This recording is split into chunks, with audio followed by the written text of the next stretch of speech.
we gather to explore how applied universities can serve as catalysts for regional development and competitiveness by fostering the right knowledge and skills in our students.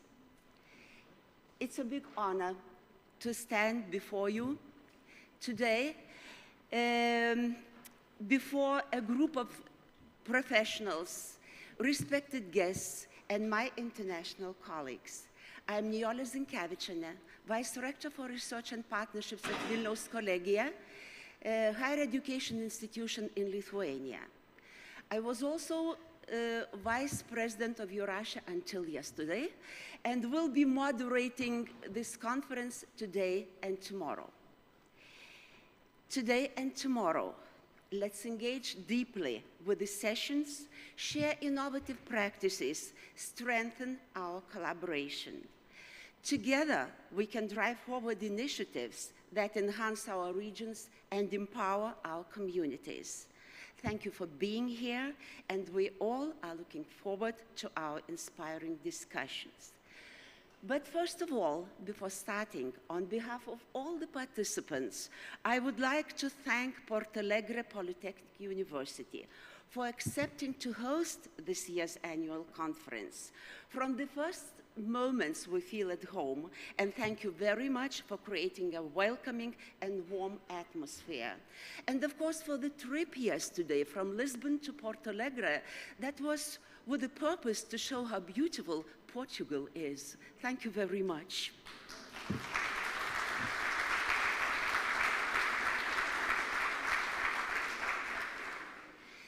A couple of announcements before we begin. You will see Wi-Fi information on the screen. Please use it, but please switch off the sound of your phones. It's already a tradition to have a bell, a special bell that helps us to keep time throughout the conference. So I would kindly ask John, he already showed the sound, but let's do it again for us to familiarize with this sound. It's mainly for the speakers. If the bell rings, that means that, well, 1 or 2 minutes are left for the speaker. So let's have that in mind. About the conference agenda, I will not go through it. We want to be sustainable both in time and paper, so you have QR codes on your badges. Please scan them and you will see the program there. And now it's time to announce the first speaker. And of course, it's Hannes Raffaseder, EURASHE President, Rector of St. Pölten University of Applied Sciences in Austria, with his welcoming speech. The floor is yours, Hannes.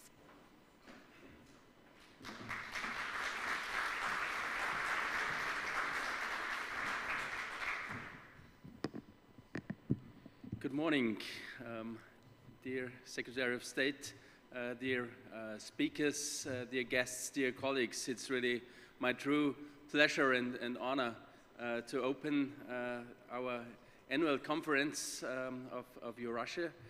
I'm quite happy that I was re-elected as president yesterday, and I really try to continue this work together with a great team.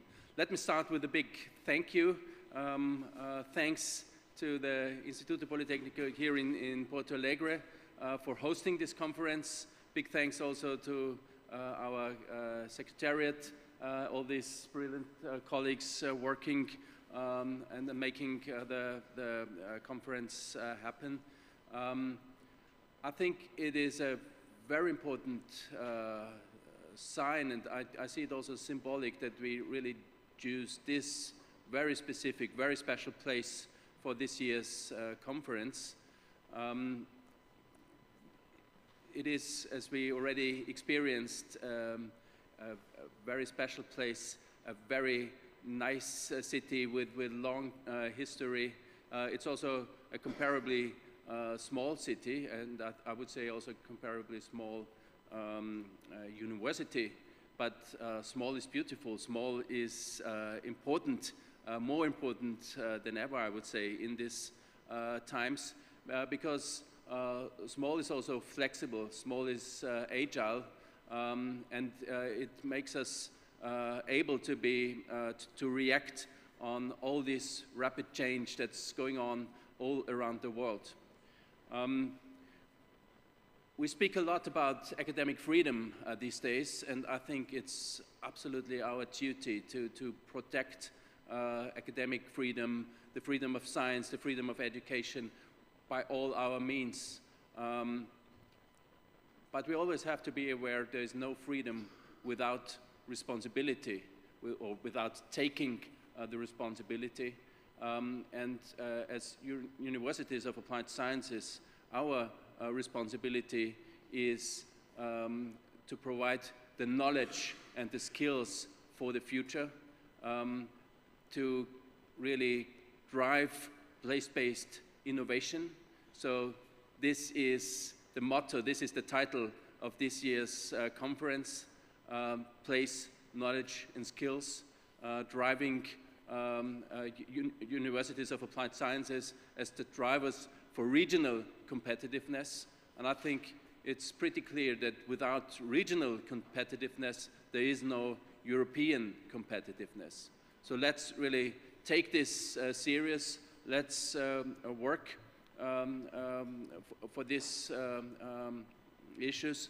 Let's take our responsibilities and the next steps. And I'm very, very sure that the conference will give us some important insights, will inspire us for another project, for another collaborations, will help us to do our jobs at universities of applied sciences, to improve, further improve professional higher education and applied research. I wish us all good luck and an inspiring conference. Many, many thanks.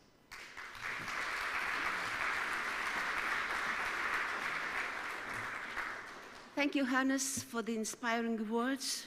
And now it's my pleasure to introduce our next speaker, Luís Loures, President of Portalegre Polytechnic University, the host of the conference. Dear Luís, I invite you on stage.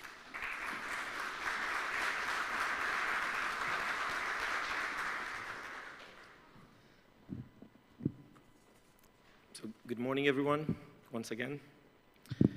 Dear colleagues and friends, distinguished guests, dear Secretary of State, it is with great honor and profound sense of responsibility that I welcome you all to the 34th EURASHE Annual Conference.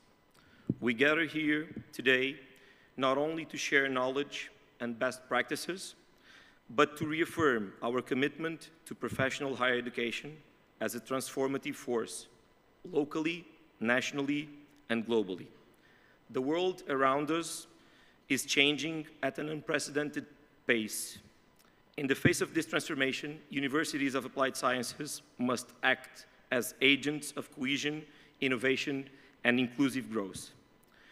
This is the collaborative spirit that should define EURASHE, driving its strategic priorities, from strengthening quality assurance to promoting applied research and reinforcing social and economic fabric of our regions. But to cooperate effectively at European and global levels, we must first understand the power of collaboration within our nations. In this context, allow me to highlight the role of Portugal, and in particular, the role of the Portuguese Coordinating Council of Polytechnic Universities, CSIP, in this matter. Over the past decades, CSIP, which is the actual associate from EURASHE, has been an instrumental piece in shaping the cohesion of national education policy, on one that aligns academic excellence with territorial equity.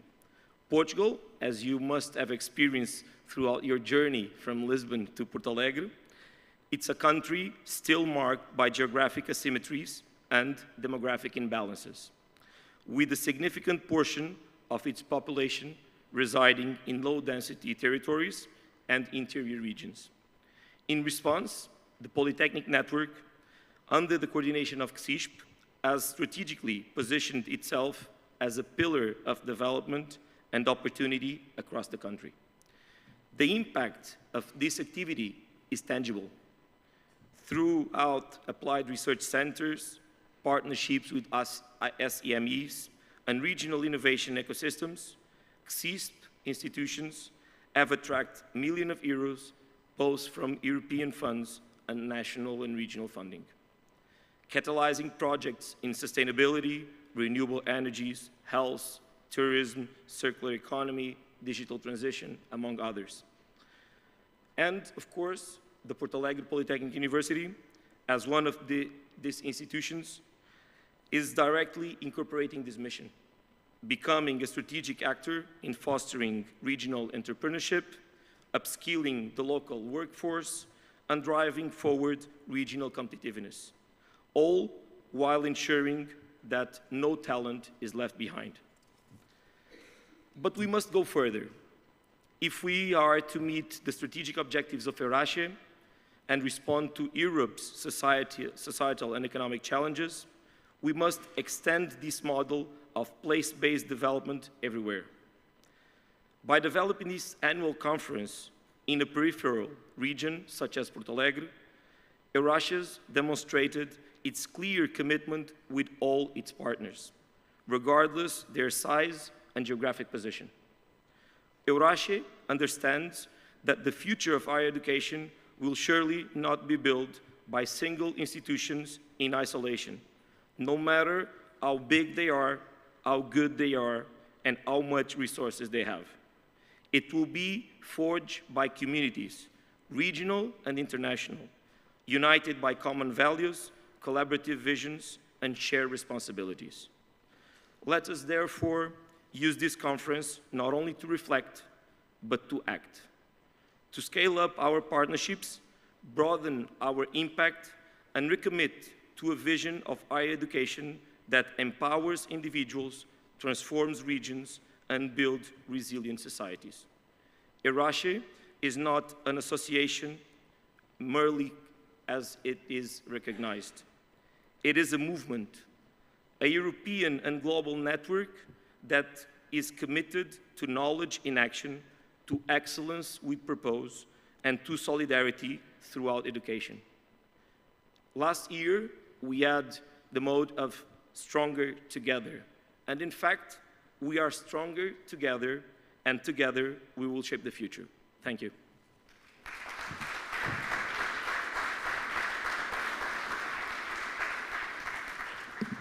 Thank you, Luís, for your commitment as a member of the EURASHE board and also for the inspiring speech. We have a guest.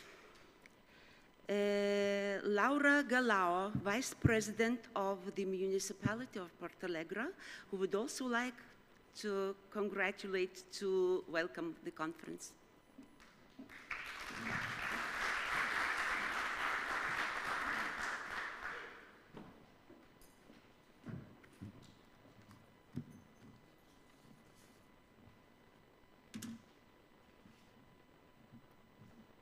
Professor Ana Paiva, State Secretary of Science, Professor Luís Loures, President of Polytechnic University of Portalegre, Professor Hans Raffaseder, President of EURASHE and CEO of the University of Applied Sciences of St. Pölten, eminent participants, ladies and gentlemen.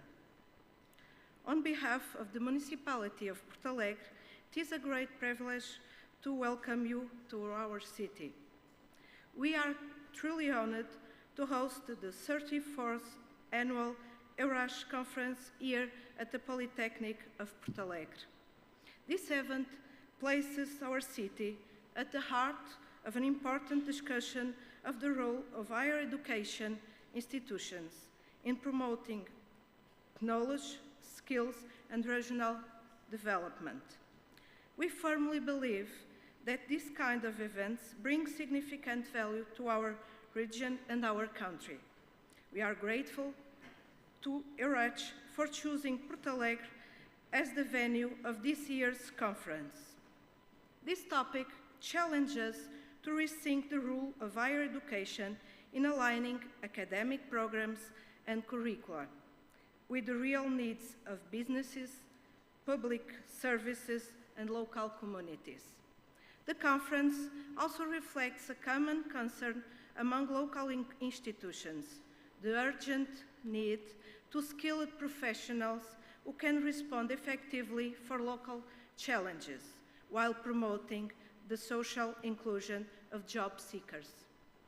This is where applied universities, with their practical and professional focus, can make a real difference by increasing motivation through the skills of individuals and communities, and putting applied research at the service of society.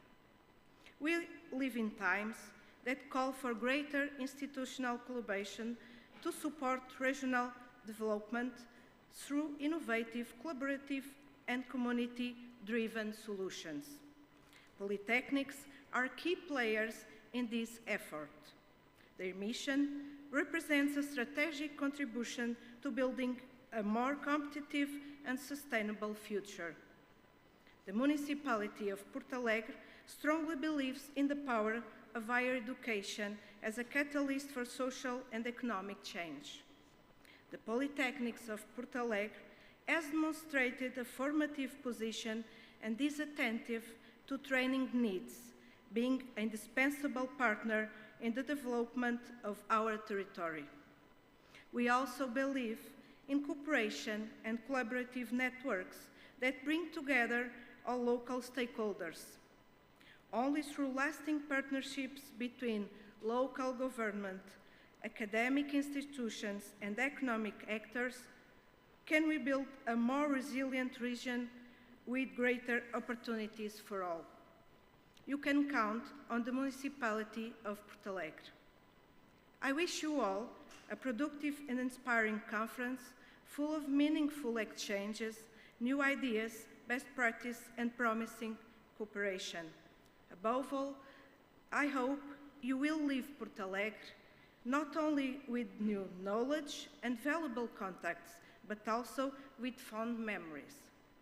I invite you to time to explore our historic center, visit our museums and cathedral, discover the world-famous Portalegre tapestries, we have one of them in this wall, and enjoy our local cuisine and the high-altitude wines of the Serra de São Mamede.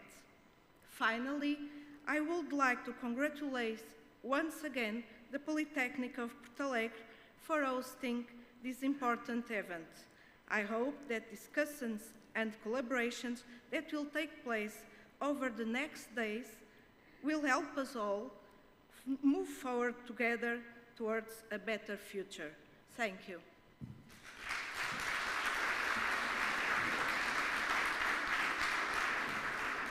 Thank you, dear Laura, for the nice wishes to the conference. And our next speaker was supposed to be Fernando Alexandre, Portuguese Minister for Education, Science and Innovation. However, the minister could not be here today.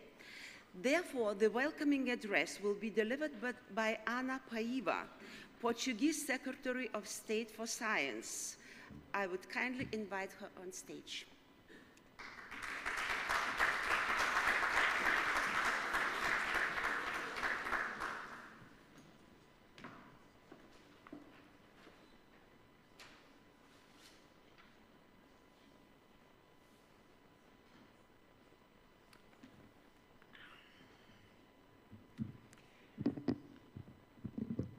I know I'm not the minister, but I hope that you have, I'm here to welcome you. So, excelentíssima senhora vice-presidente da Câmara Municipal de Porto Alegre, engenheira Laura Galão, dear president of EURASHE, Professor Hans Raffaseder, did I say it right? Excelentíssimo Sr. Presidente do Politécnico de Porto Alegre, Professor Luís Loures, parabéns por este evento. Caras e caros colegas, dear colleagues, and I say colleagues because I'm I was also an academic. It is indeed a pleasure to be here with you today in this 34th meeting of the European Association for the Applied Science in Higher Education, EURASHE. And on behalf of the Minister of Education, Science and Innovation, Professor Fernando Alexandre, we are really happy to welcome you to Portugal, participating polytechnics, university colleges, universities with professional training, universities of applied science that you are all from across Europe. And for 2 days, you will be discussing a really important theme: place, knowledge, and skills, and linking them together. And the importance of applied sciences universities in driving this regional competitiveness. And this is so important. And science, knowledge, and skills are at the core of our development. Our society would not have evolved the way it did without them. The way we, humans, understand the real world, the natural world, was shaped by the scientific revolution and the premise, the essence, that empirical evidence and reasoning are essential for our knowledge. And such new way of understanding the world allowed us, humans, to apply our discoveries, change the world, developing adequate skills, contributing to what we've achieved. And I said knowledge, understanding, and skills. And that's what universities of applied sciences are at the core. So this theme, place, knowledge, and skills, is certainly promising as the topic for your discussions in these 2 days.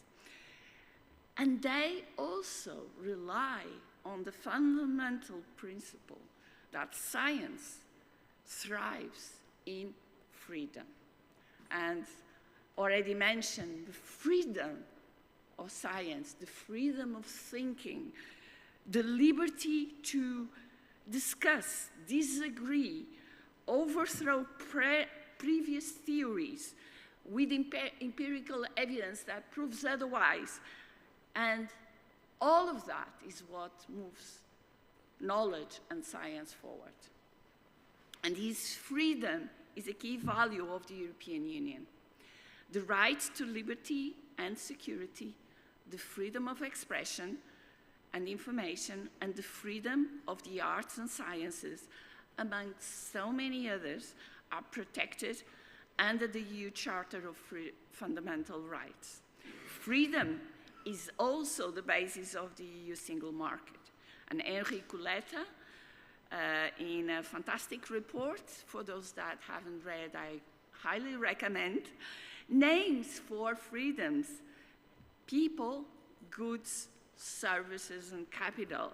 But Letta also identifies the need for the 5th freedom: to enhance research, innovation, and education. The freedom of researching, exploring, creating for the benefit of humankind without disciplinary or artificial borders and limitations. And in this 5th freedom, applied science universities play a central role. Science developed by your researchers is often conducted in partnership with the industry, fostering innovation and technology transfer. That research responds to needs identified in the regions, in the territories in which your institutions are embedded, settling and fostering the location of population and therefore contributing to the economic development of those regions. And I just, before I came in, Luís was telling me about the fact that Portalegre, the Polytechnic Portalegre, has about 4,000 students in an area, in the Conselho, of 22,000. Can you imagine the impact that that number has in the region? So the advantages of this proximity are more than evident. An example of such partnership is one by the Polytechnic University of Portalegre with the Portalegre winery to value endogenous projects, creating really special editions of wines, which I hope you may have tested, tried yesterday. If not, I highly recommend you. And in fact, this Easter, I opened a bottle that I took last time I was here, and it was absolutely amazing. So, big recommendation.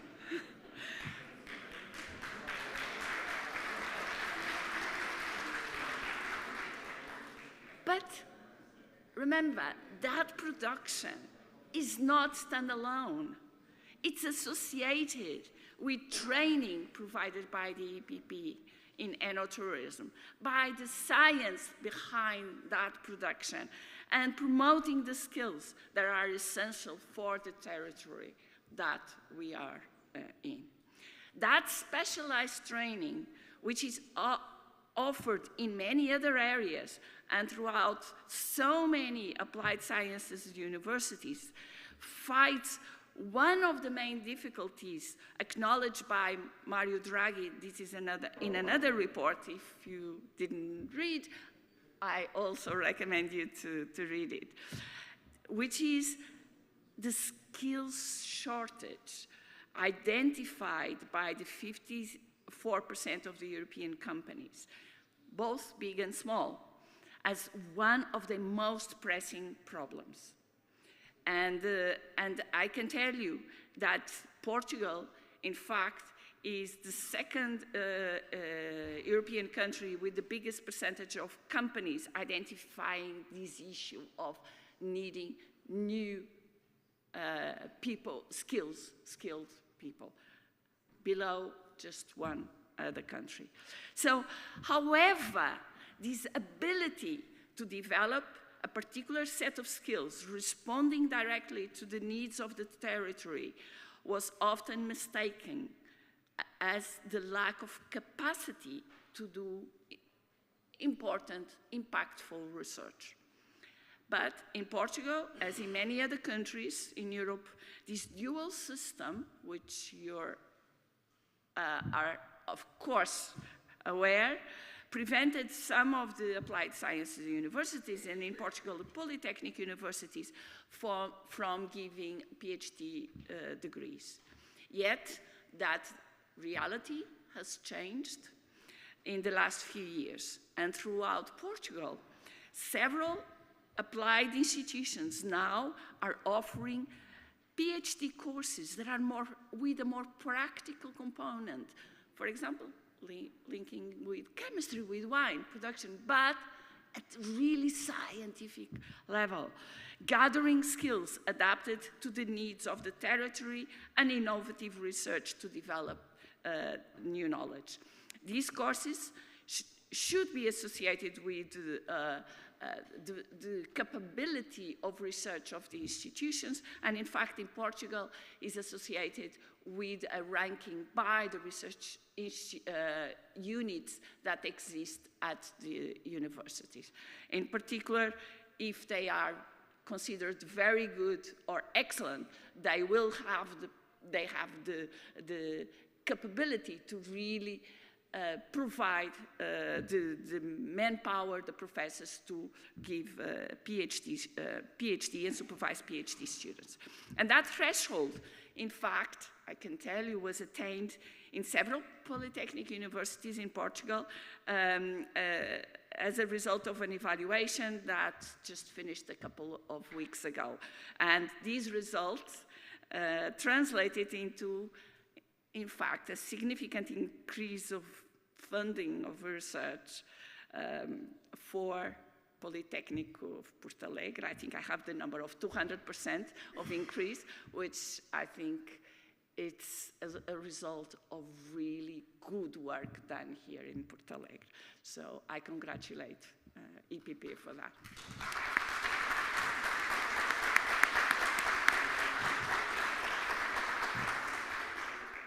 But this is just the beginning of the road. The path for applied universities in strengthening even more its research, its connection to the territory, and its ability to provide the skills that will benefit our industry, its impact on our society, our common market, and ultimately, all of us. And the European cooperation provided by EURASHE network is really essential to attain that goal. The voice of applied universities is essential for all of us. Thank you for your voice. And have a good 2 days. Congratulations. Thank you.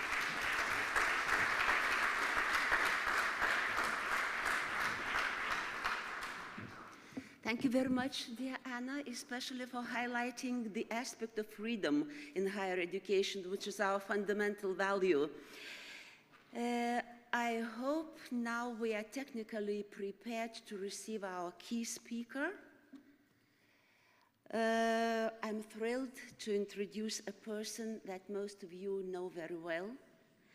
Vanessa Debiais-Sainton, a member of Cabinet of European Commission Executive Vice President Roxana Mînzatu since December 2024.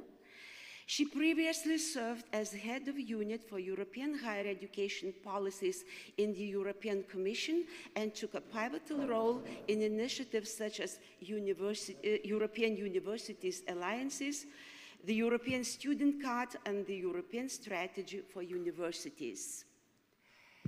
Dear Vanessa, can you hear us well? Thank you for joining us. It's a pity you can't be together with us in Portalegre. There's a big bunch of people, applied universities professionals sitting here. And you know, we have very good atmosphere and very nice surroundings. You would love to be together. I'm sure I would. No doubt. But life is life. Absolutely. Yes, so the floor is yours. Thank you. Thank you so much for your invitation. And of course, I would have much preferred to be with all of you today, but such is the life in a cabinet with many unexpected duties every day. But we are there with the objective to support and to serve all of you. So it is really a pleasure to be with all of you at this 34th annual conference of EURASHE, and let's dive straight into it. Applied universities are key to regional competitiveness. And this isn't just talk, it's at the heart of our European agenda.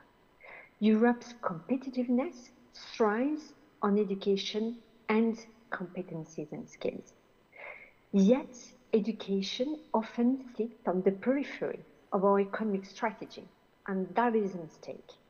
As President Obama once said, the countries that out-educate us today will out-compete us tomorrow. And this is already happening in Europe, as we see a worrying decline in educational outcomes, according to the recent PISA scores and results. Meanwhile, countries like US, Canada, or Japan are surging ahead. And our businesses and SMEs across Europe are struggling to find people with the right competencies and skills. So if we don't take bold action now, this skills gap will widen. And this is where the Union of Skills comes in. That is a European strategy placing education at the heart of Europe's political agenda. This strategy was presented on the 5th of March in the first 100 days of this new college of the Commission, which shows the importance that our Executive Vice President Roxana Mînzatu attached to it. We need education to be more inclusive and competitive. While some have concerns about its title, Union of Skills, it takes a holistic approach. If you want, skills means competencies going well beyond the objective of employability. It's also about personal development. It's really a holistic approach, merging education's personal development focus and the humanistic focus together with objectives of economic competitiveness. We do not oppose each other. Both objectives are fully complementary, and we know that you, as universities have applied to universities, you know that very well. So many sectors, from healthcare to ICT and construction, are desperate for high talented workers and managers. 4 in 5 EU businesses highlight this urgent need. So the Union of Skills addresses this with nearly 40 actions in 4 main areas. The first one is to build stronger education. And for more innovation in Europe, we will provide support for you, for all your members, to embed entrepreneurship education in all your programs at all levels, and we know that many of you are already doing it, in cooperation with your innovation ecosystem. This includes as well mentorship for development of startups, for example. We need also more graduates in STEM, in science, technology, engineering, and mathematics, including more women, because there is clearly a gap that is growing because of the development of new technologies, of artificial intelligence, that are completely revolutionizing the type of jobs that we'll have in the future. So we need to get prepared for that. And today, companies are struggling. A STEAM approach is key, of course, because that is important, that the graduates get also not only all the skills and the competencies when it comes to AI, but also the ethical aspect of it. Creativity is also important. So we welcome very much the pilots and the European degree for engineers, for example, in that context, to rethink how we train engineers and scientists. We also need to increase the accessibility of higher education to a wider range of learners and ages to meet the needs of future jobs that will require more and more high-level graduates from higher education.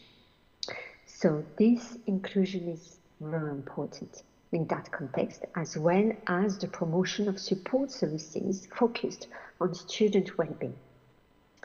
The second objective is upskilling and reskilling through lifelong learning that is key to support employees, workers, managers to adapt to the future jobs.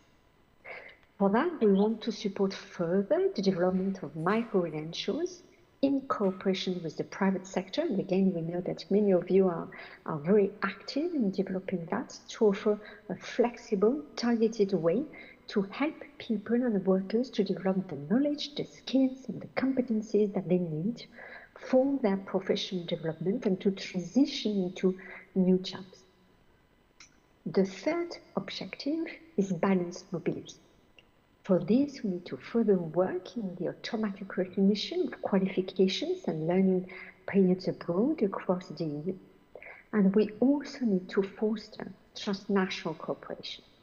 We need to make the fifth freedom of the single market a reality with the free circulation of knowledge.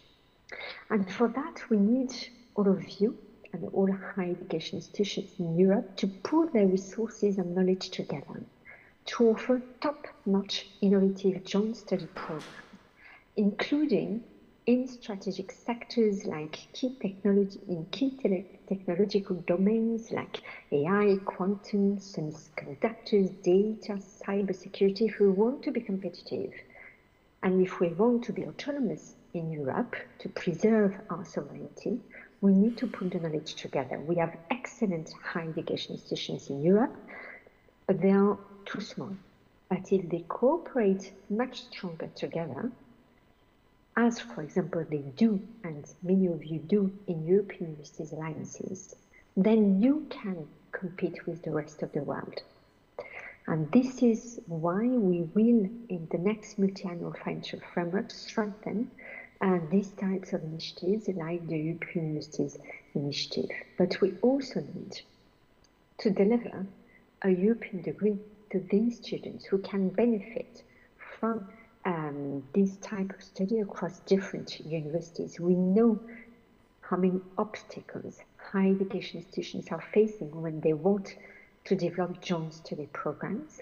That is why we are very happy that on Monday, the Council adopted very two important texts, a Council resolution and a Council resolution on the blueprint for a joint European degree label. That is a first step forward to a joint European degree. And for that, quality assurance is very important to build up trust, and we need to make these systems more agile and quicker, to be more responsive to the needs of society. So we are very happy with the adoption on Monday again of a Council recommendation for a European framework on quality assurance and recognition. So these are very good news. It goes in the right direction to be able to support you in your objectives to develop programs and to provide higher education that is responsive to the needs of society.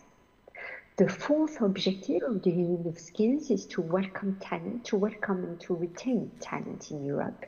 And initiatives like Choose Europe for Science, building on the Marie Sklodowska actions, as well as the new visa strategy, will aim to attract foreign talent. So as you see, breaking down silos is absolutely crucial between education sectors, policies, and governance levels to create a streamlined, forward-looking system. That is why we are proposing a new, robust governance framework with solid data through a European Skills Intelligence Observatory to provide real-time labor insights, but also forecasts on the future skills needed, skills and competencies.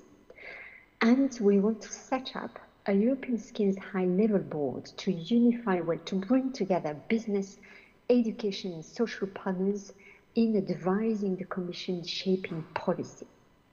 This will support the work of the Commission towards a new EU27 recommendation on education and competencies and skills to influence and to feed into the country-specific recommendations in the European semester cycle. That is very important to provide the funding necessary to your countries to support you and to support their reforms.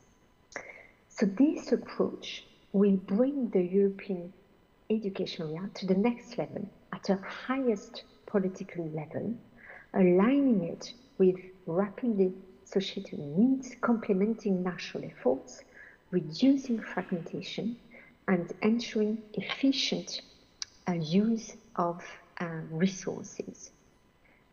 So strong coordination across education, employment, economic and financial policies is absolutely necessary, and our Executive Vice President was very happy to discuss with Prime Ministers recently in France, recently in Spain, and she was very happy to get their support for such a new governance and putting education skills at the top of the highest political agenda.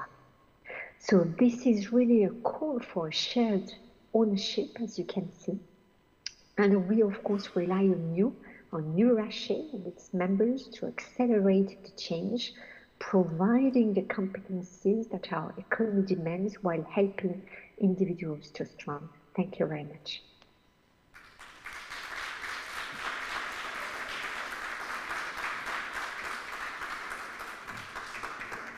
Dear Vanessa, thank you very much for the inspiring, informative, and motivating speech. I hope you can still spend with us some 15-20 minutes, so it's an opportunity for the audience to give questions to Vanessa. Does anybody Absolutely. want to ask something? I hope we have a microphone here.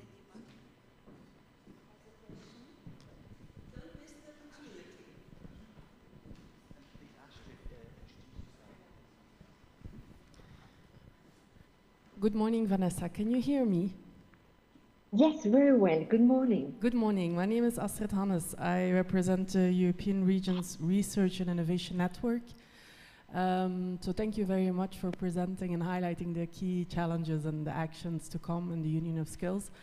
I was wondering particularly on the announced governance structure and the importance of skills intelligence to actually focus education and upskilling programs to territorial needs, how this governance structure will be conceived, and if there is also some room for bringing the place-based dimension in it, because the labor market needs are very territorial specific. So would you have any ideas to share on that? Thank you very much. Thank you very much, Astrid. And you're absolutely right that the place-based dimension is absolutely key. That is why in the European Skills Observatory, our objective is to gather data that is collected, but in a quite fragmented way, at not only at European national level, but also at regional level, because we are aware and we all know that the regional dimension is absolutely key. The needs are different from one region to another. So we have CDFOP, we have many other sources of data, the education training monitoring, but also the different sectors of the economy have their own data as well. So that is why it is important to gather all that together in this case observatory to be able to then, together with the regions, with the social partners, with businesses, with education training providers, to analyze this data and discuss what is missing at European level, national level, and at regional level, so that this can feed into a high-level policy with a European recommendation that should be adopted by the head of state and government. And then this will feed into the cycle of the European semester to trigger the necessary reforms and the necessary financial support. So be assured that regional dimension will be taken into account. Do we have more questions?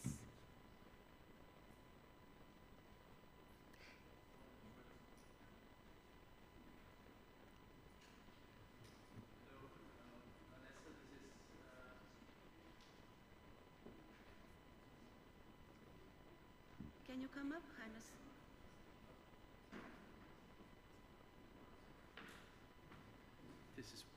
This is working. Hello, Vanessa. This is Hannes, President from EURASHE. Many thanks for your speech. You mentioned, of course, the European degree, and I think we are all very happy about the adoption just on Monday, the European degree, and also the quality assurance framework.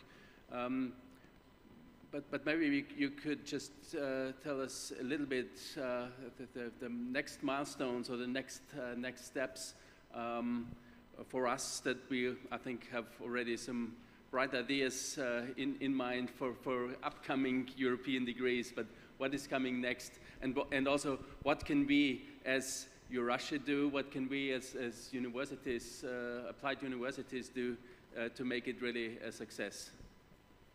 Thank you so much for your question. Such an important point, Hannes. So now that we have this text adopted, and that was absolutely an essential step to be able to move forward, because together with the Council recommendation on quality assurance and recognition, the Council and the Member States have agreed on a set of European criteria. And we are so happy that they maintain the Council the level of ambition of these European criteria that, we have been building together in the last 2 years, and where many members of EURASHE have contributed to the pilot. So now the next steps is that it is important to develop together a common understanding of these European criteria to be able to issue the label as a first step, and how to evaluate them and how to quality assure the program that will deliver this joint European degree label as a first step. So that is why we are going to set in place after the summer a European degree policy lab that will bring together the different experts from different member states, from universities, from the ministries, from quality assurance agencies, from recognition centers, to develop these guidelines to also agree on how to best operationalize it across the member states. Then we are going to launch in the second half of this year 2 Erasmus Plus courses to support you, EURASHE members, to pilot, if you want, this joint European degree label. We see the joint European degree label only as a first step, because you have heard me in the past saying that our really key objective, if we want to really simplify the work of you to develop these joint programs, because we know how currently difficult it is, the key is the joint European degree. This is the degree embedded national legislation that will bring you the simplification that you need. Nevertheless, we have heard the Council, we have heard the Member States that they want first to pilot it as a label. Fair enough. We know that many EURASHE members, we count on you to pilot it, to show the added value to your Member States, to your ministry, but also to show them where you are struggling, where are the obstacles. We have already piloted it, we already have a study, we have already identified 50 obstacles. But okay, we will continue testing, we will continue together with you demonstrating the need for it, and that is why this first step is very necessary. Now, of course, as I liked very much what the Spanish ministry said on Monday. And that was a very strong call to the member states to say, let's not get stuck with the timeline that has been proposed on Monday. Let's be bold. Let's move quicker, because the universities need the member states to move quicker to be able to deliver this joint European degree. So now it's a call for me to you to demonstrate to your ministries that you are ready for it, and that you need it urgently, and that it is in the interest of all the member states to have competitive regions, competitive countries, to be able to play a major role in the worldwide scene.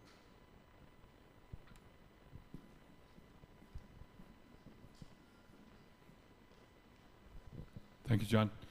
Vanessa, I'm Liam Brown. I'm from TUS in Ireland. We're the coordinator of the Run EU European Universities Alliance. And my question is in relation to the budget situation for the next cycle in relation to the European University Alliances, and also has the Commission plans to look at expanding the initiative? Because even though it's quite successful, and there are a number of performing alliances and members of those alliances, there are a lot of excellent universities that are not, as of yet, members of alliances.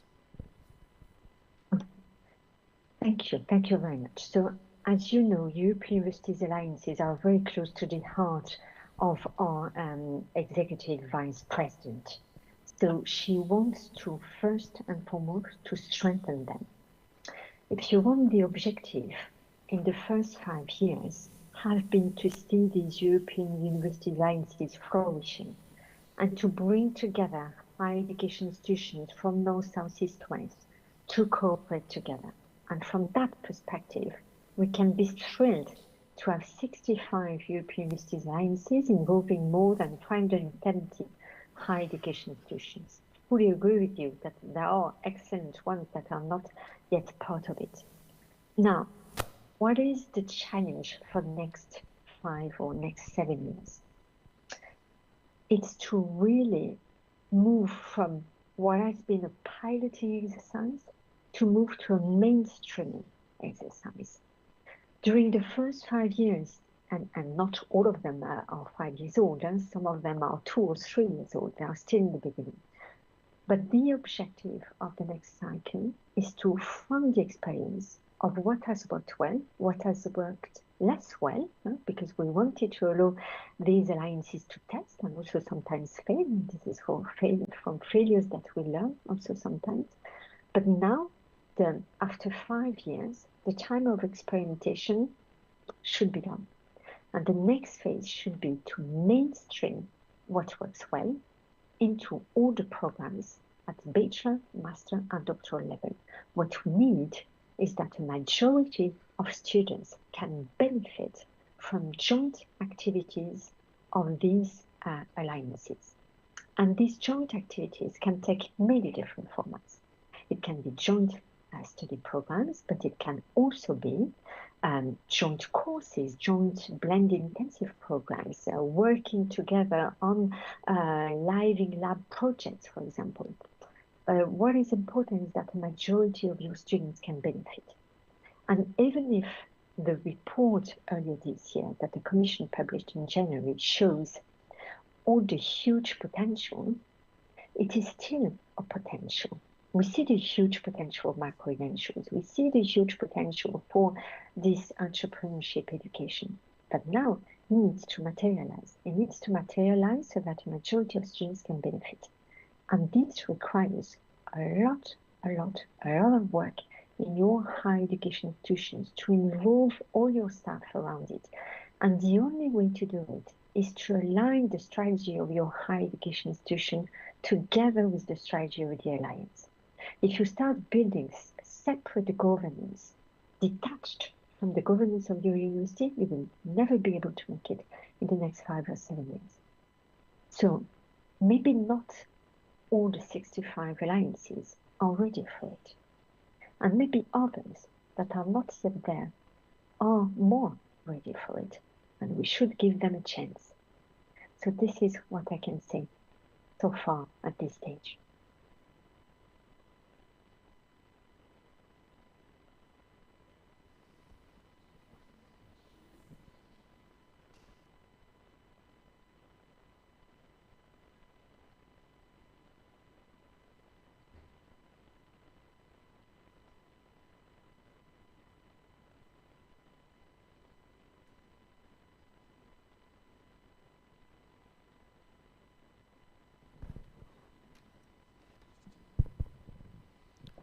Hi, Vanessa. Thank you so much for your presentation. Should I also say my name?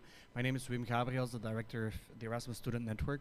And I want to pick on one of the things that you mentioned, because I think it's very good to highlight the skills gap and the way that the European University Alliances and the European degrees can offer solutions to that, and how we can foster regional development. But I was wondering more, because a lot of the KPIs that are connected to that are very education connected.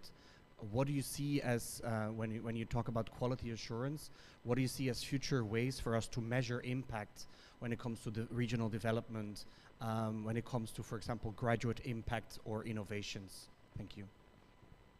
You are absolutely right. This is a key question that we need to address before we launch in 2028, the next call for the European University Alliances. We need to work on these KPIs. We should not have too many KPIs.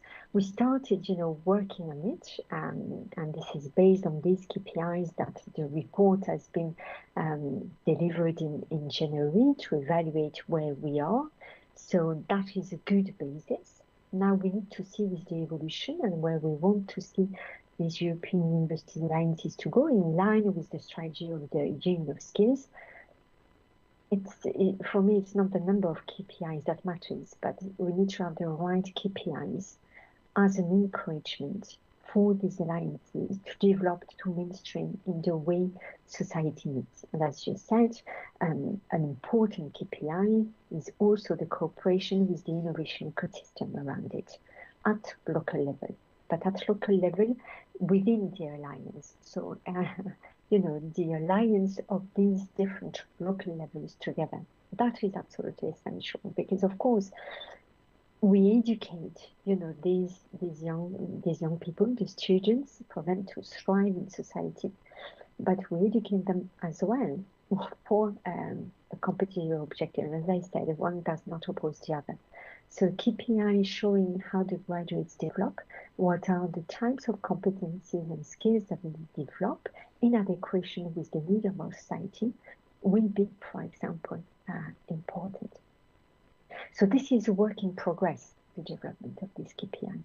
But we need to make sure that we get them right when we will launch the new call under the next semester.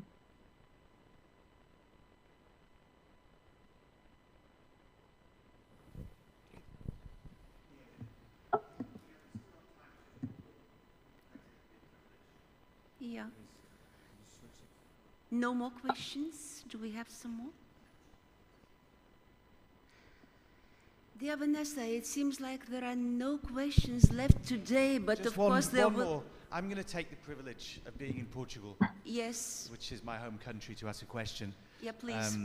Vanessa, it's John. So in Portugal, going back to the alliances as well, we have almost all higher education institutions in the alliances. I think it's probably the country, if not the top, but almost the top, relatively speaking, of institutions in alliances. Maybe it's because of the fantastic wine that the Secretary of State was talking about. Maybe it's because of the people, the lovely people. I'm married to one, by the way. What I would say is, in the polytechnics and in the University of Applied Sciences, we integrate the different missions very closely. Without wanting to speak badly about some of our colleagues in traditional universities, they can sometimes, because of history, have silos between education, research, civil society, impact, and so on. It's part of our DNA to integrate everything that we're doing. And therefore, in the applied alliances, let's call them, we want to know, because we know that Erasmus Plus is not a bottomless pit, right? There's limits to the funding. We want to know whether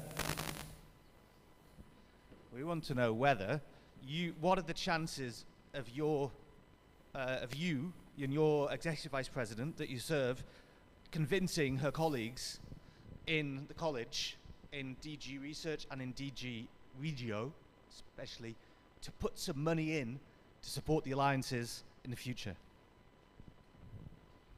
So what I can tell you is that our executive vice president, Roxana Mînzatu, is very committed to it.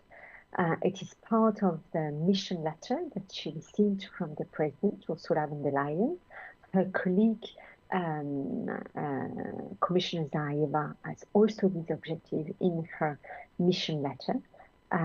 So they are both very committed. Now, how to do it? That is the other question, because you know that now there are a lot of discussions on how to structure and simplify the next multi-annual financial framework program. So of course we are looking at it very closely, also from the perspective on how to best design synergies for initiatives like the European Universities Alliances. We are working on it. What is important? If, for example, and this is the message that I gave last week in Paris when we was impressive, all these gathering and meeting with all presidents of universities across Europe for this Choose Europe in Science event. And the message that I gave is that to have this expansion. Yeah? So basically today the alliance is built on the strong education pillar. If we want to build another pillar, which is research, innovation, and the regional dimension, we need not only to be convinced within the Commission, but what is even more important is to be able to convince the committees, the working parties, the research working parties, that we need to vote for it, that we need to vote that some budget, their budget, will be dedicated for the development of the European Universities Alliances. And today, we hear mixed views sometimes. We hear sometimes views from members of this research working party that all the budget of research should go to the ERC, for example, to support individual researchers.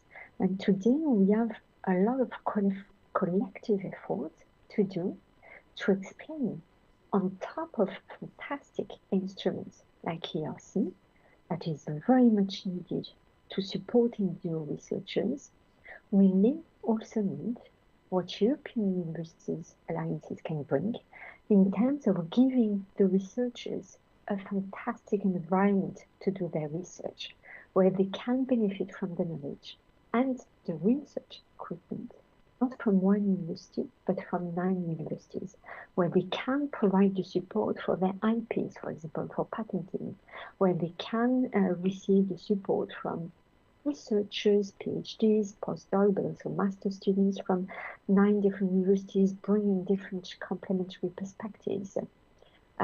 It's also hard, to ensure that having an ERC grant in your universities can be sustained even if the researcher leaves your institutions, so that it can be sustained for all the people that work in these universities, that study, do research and teach in the university. So we need collectively to really share this message, so that when the moment comes in the research working party and with the financial ministers, they understand that the added value for innovation, for research, for competitiveness.